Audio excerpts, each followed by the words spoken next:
Assalamualaikum. Beberapa kali kita udah ulas ya, ngatasin pradiabetes itu bukan susah secara teorinya, tapi susah itu dalam prakteknya. Karena umumnya yang beneran kena itu levelnya udah level kecanduan makan, kecanduan ngemil, kecanduan junk food, gula karbo.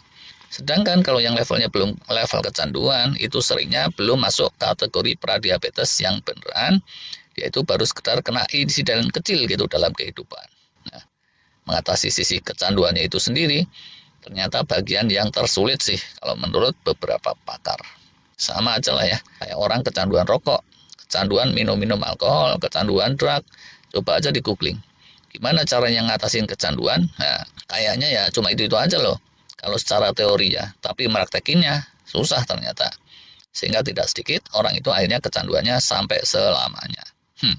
Gimana sih ngatasin kecanduan? Kemarin kita udah sebutkan nih dalam satu istilah kata kunci, disiplin diri. Nah, tapi kalau menurut berbagai pakar, gimana caranya mantepin disiplin diri atau self disiplin ini? Panjang ceritanya. Yuk kita obrolin lebih mendalam. Yang kemarin baru kita bilang dalam satu istilah self disiplin atau disiplin diri. Yang pertama ya, diperlukan semangat perang. Dan karena itu judul kita menggunakan kata memerangi. Yang kata dasarnya itu perang. Udah pada tahu kali ya bahwa memerangi itu kata dasarnya perang dan bukannya kata dasarnya itu merang apalagi memer. Embuh, memer itu apa? Bisa aja sih ya. Di antara penonton ada yang nggak suka nih pakai istilah memerangi ini dan lebih memilih berdamai aja dengan diabetes atau pradiabetes. Tapi kalau buat orang Jombang kayak saya, perang itu kewajiban ya. Diwajibkan atas kamu berperang gitu ya. Ada tuh ayatnya. Al-Baqarah 216. Itu hal yang kamu tidak sukai, tapi boleh jadi yang kamu tidak sukai itu baik bagimu dan boleh jadi yang kamu sukai tidak baik bagimu. Allah lah yang Maha tahu, kamu tidak tahu. Nah, yang kedua nih ya, kita perlu mengakui, kita perlu acknowledge bahwa nurunin gula darah, ngusir resistensi insulin, dan serangkaiannya itu sulit karena dasarnya kita udah kecanduan.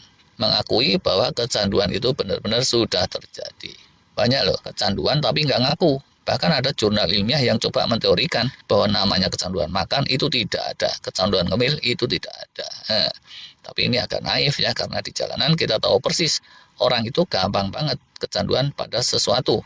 Kecanduan ngegame, kecanduan nonton, kecanduan sosmed, macam-macam.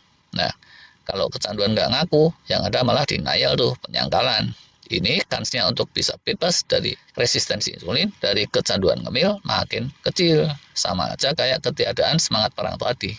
Damai aja lah, damai sama diabetes. Nah, kalau pakai semangat damai, bukan semangat perang, banyak orang itu semula kenanya cuma pradiabetes, lama-lama jadi diabetes beneran, ujungnya itu seumur hidup nggak pernah hilang, malah makin parah, makin parah.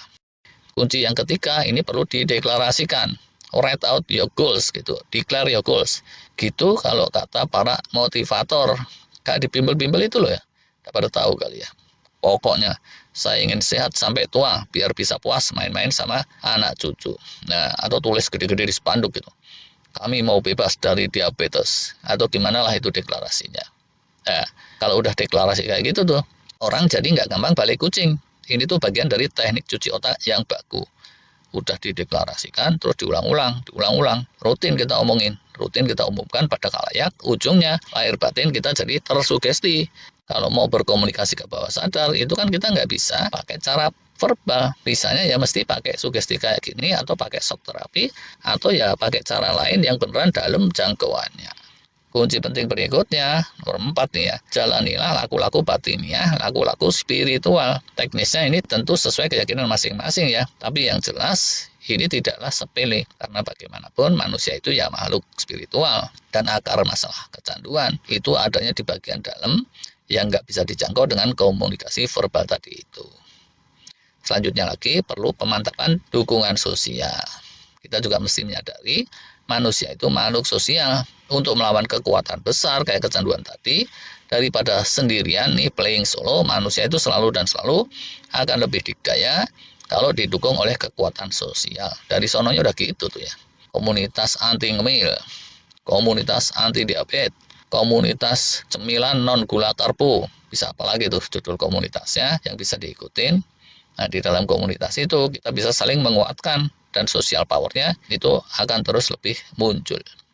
Terkait lagi dengan ini ya, di mana-mana yang sukses dengan relatif cepat untuk bidang apapun, itu ada gurunya, ada role modelnya gitu. Soal kecanduan ngemil ini juga sama, mau mantepin self disiplin juga sama. Dan guru atau coach pelatih ini jenisnya bisa macam-macam. Bisa yang sekedar kayak penasehat atau narasumber, pemberi hints, tips and trick.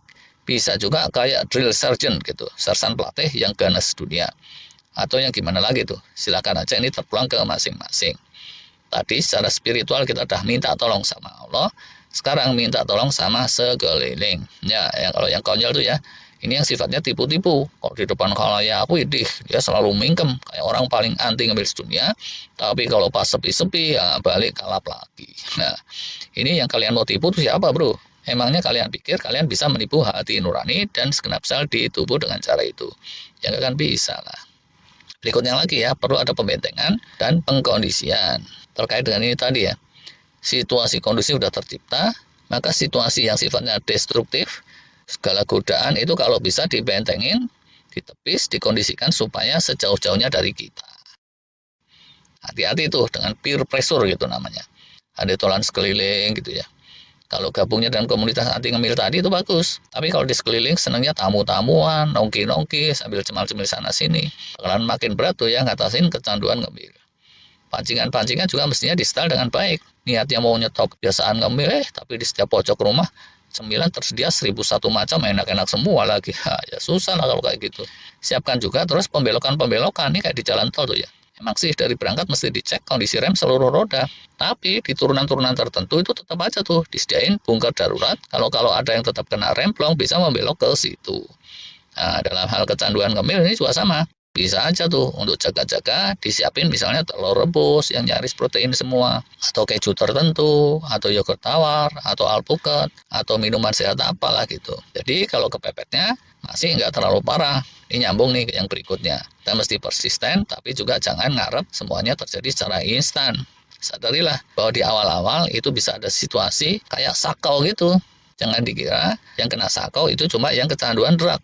Orang kecanduan komputer, kecanduan sosmed, kecanduan ngemil, kecanduan game, itu juga kalau udah nagih, situasi sakau ini real loh. Tubuh kita itu nagih dopamin, atau bahkan dalam kasus makanan tadi, dia nagih glukosa secara harfiah. Sampai kepala jadi pusing, badan jadi lemes, perut keruak-keruak, nggak karuan. Kebayang lah ya, kecanduan itu timbul dari pembiasaan bertahun-tahun. Kalau kita ngarep bisa hilang dalam sekejap mata, di surga kelak itu adanya. Kalau di dunia nyata ini ya nggak bisa ngarep kelewatan seperti itu. Nah, jadi rencanakanlah untuk progres yang persisten tapi bertahap, nggak bisa instan. Oke, kalau kepaksa benar masih ngemil bolehlah. Tapi makannya misalnya dibikin pelan-pelan, kunyahnya dihitung gitu sampai dibanyakin, terus segigit rehat, atau gimana lah ya itu. Tekniknya yang efektif terpulang ke masing-masing. Tapi ini tahapan dan targetnya juga mesti cerdik ngaturnya ya. Kalau enggak itu sama aja bohong, ujungnya enggak progresif, malah jalan di tempat. Contoh nih ya, dari bangun sampai jam 11 siang pantang ngemil, atau pantang ngemilnya seminggu 2 hari. Nah, kalau kayak gitu lebih bisa masuk akal tuh. Daripada kalau pantang ngemilnya itu di tengah-tengah antara jam 11 sampai jam 4 sore. Itu susah. Habis gimana? Menjelang waktu ya pantang ngemil dipancing dulu tuh sama gula karbo. Ya jadi tuman ketagihan lah ya. Dulu kita udah pernah bilang juga, nggak bisa juga sifatnya itu kayak ngurang-ngurangin yang setengah-setengah. Harus menyetop. Tapi tentunya nggak langsung nyetopnya itu selamanya ya. Hijrah gitulah ya kata kuncinya kalau menurut orang Jombang Bojonegoro kayak kami ini. Bertahap tapi mesti persisten, jaga-jaga jangan sampai setback balik ke titik semula, apalagi lebih jelek dari semula. Cuma ya akhir kata itu tadi ya, kalau teori-teori sih gampang, pas praktekinnya itu ya lain lagi. Pada ujungnya kita akan butuh hidayah dan pertolongan Allah. Jalan pertolongannya gimana, hidayahnya gimana, itu masing-masing orang bisa beda-beda. Terima kasih.